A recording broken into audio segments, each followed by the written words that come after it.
경남 지역의 이슈 현장을 직접 취재해서 생생한 현장 소식을 전해드리는 정서연의 취재 현장, 경남교통방송 정서연 기자와 함께합니다. 어서 오십시오. 네, 안녕하세요. 네, 자 오늘은 어디 다녀오셨나요? 오늘은 폭력에 노출된 운수 종사자들의 이야기 준비해봤습니다. 네. 경남 지역에선 지난해 12월 30일 창원 마산 회원구 일대에서 이 술에 취한 60대 남성이 택시기사를 흉기로 찔러 살해하는 일이 있었는데요. 네. 이렇게 택시나 버스 기사 그리고 대리운전기사 등 이렇게 좀 불특정 다수를 상대로 운수업을 하는 분들에 대한 폭행 사건이 끊이지 않고 있습니다. 그렇습니다. 저도 이제 그 사건은 소식을 들었는데 이 연말연시에 너무 안타까운 일이었어요. 네, 이 경찰에 따르면 이 가해자 A씨는 새벽 2시쯤 택시를 이용했는데요.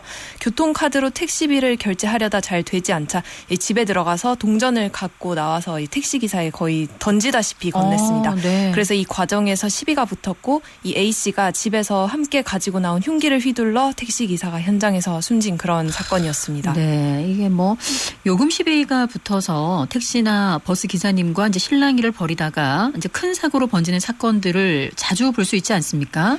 예, 불과 이틀 전 광주에서도 비슷한 사건이 있었는데요. 그렇군요. 예, 또 다른 가해자인 B 씨는 아침 7시쯤 광주 서구에서 택시를 타고 목적지에 도착했습니다. 네. 그런데 B 씨가 요금을 확인한 뒤 일부러 길을 돌아서 요금이 많이 나온 게 아니냐고 따져 묻다가 이 택시 기사의 목을 핥히는 일이 벌어졌습니다. 예. 또 지난 9일에는 서울에서 있었는데요. 한강 다리 위를 달리던 택시 안에서 이 조수석에 앉아있던 승객이 운전 중이던 기사의 멱살을 잡고 폭행하는 사건도 벌어졌습니다.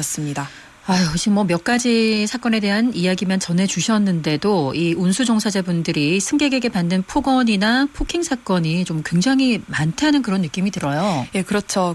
경찰청 통계에 따르면 지난 2016년부터 버스와 택시 기상 등 이 운전자를 폭행해 검거된 사람이 한 해 평균 3,500명으로 나타났고요. 경남 지역에서도 매년 100여 건 이상 운전자 폭행 신고가 접수되고 있습니다. 네. 신고 접수가 안 된 것까지 추정을 하면 훨씬 많은 사건이 발생하고 있는 겁니다. 생각보다 상당히 높은 수치군요. 네. 이런 이제 뉴스들을 들으면 기사님들도 이제 기운도 빠지고 한편으로는 이 운전하면서 두려운 마음들도 생기실 것 같아요. 예, 그렇죠. 그래서 창원 종합운동장 인근에 가봤는데요. 잠시 쉬고 계시던 한 택시 기사분을 만났습니다. 네. 어떻게 느끼시는지 짧게 이야기 들어봤습니다.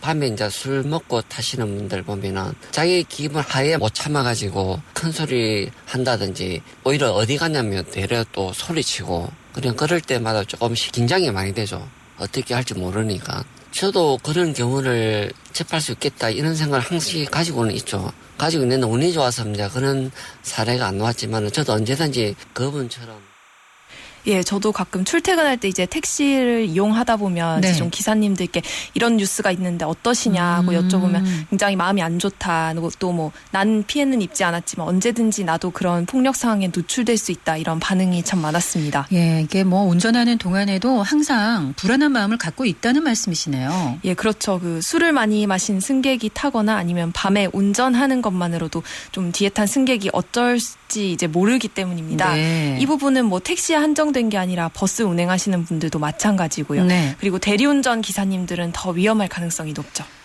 이게 뭐 이렇게 운전 중인 사람을 이제 폭행을 하거나 위협을 했을 때 이게 처벌이 더 무겁지 않습니까? 예, 잘 알고 계시네요. 이 여객 자동차 운송 사업을 위해 사용되는 자동차 운전자에게는 이 단순 폭행죄가 아니라 특정범죄 가중처벌 등에 관한 법률이 적용이 됩니다. 네. 예, 줄여서 특가법이라고 하죠.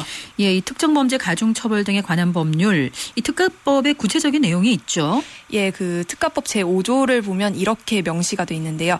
여객 자동차 운송 사업을 위해 사용되는 자동차, 버스나 택시를 말하는 겁니다. 네네. 이 자동차를 운행하는 중 혹은 이제 운전자가 여객의 승차와 하차 등을 위해 일시 정차한 경우도 포함이 됩니다. 네. 이 상황에서 자동차의 운전자를 폭행하거나 협박한 사람은 이 5년 이하의 징역 또는 2천만 원 이하의 벌금에 처하게 돼 있습니다. 네. 예, 만약 이 죄로 사람이 다쳤다 이런 경우에는 3년 이상의 유기징역에 무조건 처하게 되고요. 네. 그리고 또 사망에 이르게 한 경우에는 무기징역 혹은 이제 5년 2년 이상의 징역에 처하게 하고 있습니다. 예, 이렇게 지금 법적인 내용을 봐도 그만큼 위험하기 때문일 텐데 이게 법적으로는 처벌이 이제 있는 상황이긴 한데 실질적으로 현장에서 단속도 잘 이루어지고 있습니까? 예, 그 2013년부터 2016년까지의 통계 자료를 찾을 수 있었는데요. 네. 이 4년 동안 폭행 사건이 10,000건 이상 일어났는데 가해자가 구속된 경우는 108명이었습니다. 예. 그러니까 구속률이 1%도 채 안 되는 거죠. 이게 뭐 대충 비율로 계산을 해보면은 네, 예. 참 참담하죠. 그러네요. 그러니까 신고가 100건이 들어와도 실제로 특가법으로 처벌받는 경우는 한 명도 채 안 된다는 것을 의미합니다. 네. 이제는 운행 중이 아니라 차가 정차 있을 때도 이 특가법이 적용이 되기는 하지만 네. 증거 자료 불충분 같은 이유로 이 폭행을 당하더라도 증빙할 수 있는 근거가 부족해서 애를 먹기도 한다고 합니다. 이쯤 하면은요, 처벌도 처벌인데 애초에 이 기사님들이 폭행 위협으로부터 좀 스스로를 지킬 수 있는 그런 방안도 필요할 것 같아요. 네, 택시뿐 아니라 버스도 이 불특정 다수가 많이 이용하는 대중교통이다 보니 승객의 폭언이나 폭행에 노출되기 쉽죠. 예. 그래서 지난 2006년부터 버스에는 보호벽 설치가 의무화됐습니다. 네네. 그래서 설치 전과 후를 비교해서 실제로 기사님들이 체감하는 안전 정도는 얼마나 달라졌는지 창원에서 시내버스를 운행하고 계신 한 기사님의 이야기 들어봤습니다. 운전자 보호벽이 없을 때에는 술 취한 승객들이라든가 안 그러면은 버스에 문제를 가지고 감정이 있는 분들이라든가 이런 분들이 직접 기사 앞에 와가지고 이야기를 어떻게 보면 심하게 할 때도 있고 손이 올라갈 때도 있고 이런 상황이 있었는데 지금은 이제 보호벽이 설치가 되다 보니까 엄청나게 기사들이 보호를 많이 받고 있습니다. 네, 이제 보호벽 덕분에 이제 기사님들이 조금 더 안심하고 운전하실 수 있다는 그런 반응이 많았는데요. 그러네요. 물론 이제 버스에 보호벽이 의무적으로 설치될 당시에 택시에도 당연히 설치해야 한다는 그런 주장이 같이 나왔습니다. 네네. 근데 당시 상황을 보면 이 30만 원 정도 되는 설치 비용을 이게 누가 부담할 것인가 하는 문제가 있었고 또 아무래도 아크릴 벽으로 운전석을 따로 막아야 하다 보니 이 운전할 때 좀 불편한 부분도 있고 해서 이 택시 업체에서 반대했던 걸로 알려져 있습니다. 그렇군요. 예, 뭐 이게 물론 승객의 의식 개선이 가장 중요하겠습니다만 이게 보호벽이 좀 필요하다 싶은데 네. 금전적인 문제라면 이 부분은 이 국가나 지자체에서 이 지원을 좀 해야 할 그런 의무도 있지 않나 싶고요. 예, 이렇게 좀 사회적으로 큰 문제가 되고 있는 부분이다 보니까 만약 단순히 돈 때문에 그런 안전이 위협받는다면 굉장히 안타까운 상황이죠. 그렇죠. 그래서 이제 전문가들도 택시업계와 지자체가 이제 보호벽 설치 비용을 좀 협의를 해서 좀 하루빨리 설치하는 것이 좋다는 의견을 내놓고 있습니다. 네. 이게 다른 지역에서 보니까요. 얼핏 예. 그 보호벽에 있는 택시를 본 적도 있는 것 같거든요. 예, 서울시에선 실제로 시행하고 있는데요. 이 보호 격벽 설치 비용의 절반 50%를 지원해서 이 택시 230여 대에 지금 설치를 했습니다. 네. 그런데 이 서울 택시가 7만 2천여 대거든요. 와. 근데 이제 그 가운데 230여 대면 사실 1%도 설치를 1%도, 못한 겁니다. 예. 이렇게 지원 사업을 하는데도 보류가 자꾸 되고 있는데요. 또 이게 처음이 아니라 지난 2015년부터 2017년까지는 이제 경기도에서 그리고 또 2018년에는 부산에서도 이 보호격벽 지원 사업을 했는데 네. 예, 번번이 흐지부지 됐습니다. 그렇군요. 우리나라 상황은 이런데 외국은 어떻습니까?